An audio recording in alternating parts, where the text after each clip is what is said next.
হাজারো সমর্থকের উত্তাল ঢেউ, মুহুর্মুহু স্লোগানে অভিবাদন। এ যেন রাজকীয় প্রত্যাবর্তন। মানুষের আবেগ ভালোবাসার জবাবে হাত নেড়ে হাসি মুখে জানালেন কৃতজ্ঞতা।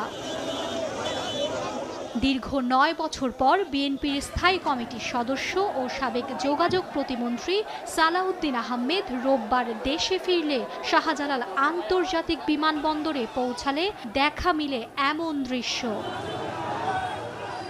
বিমানবন্দরে ভিআইপি গেট, টার্মিনাল ভবন, এয়ারপোর্ট প্রাঙ্গণ ছাপিয়ে বিএনপি কর্মীরা অবস্থান নেন ভবনের ছাদ অবধি।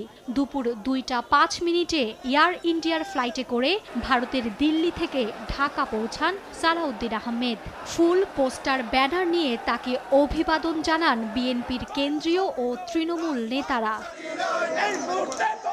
বিমানবন্দরে উপস্থিত ছিলেন সালাউদ্দিন আহমেদের পরিবারের সদস্যরাও। বহু বছর পর প্রিয়জনের দেখা পেয়ে আবেগ আপ্লুত হন তারা।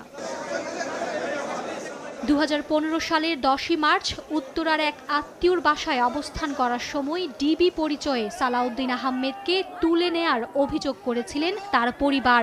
ওই বছরের মে মাসে ভারতের মেঘালয়ের শ্রীলং থেকে স্থানীয় পুলিশ সালাউদ্দিন আহমেদকে উদ্ধার করে। এরপর অনুপ্রবেশের অভিযোগে তাকে কারাভোগ করতে হয়। ২০০১ সালে যোগাযোগ প্রতিমন্ত্রীর দায়িত্বে ছিলেন সালাউদ্দিন আহমেদ।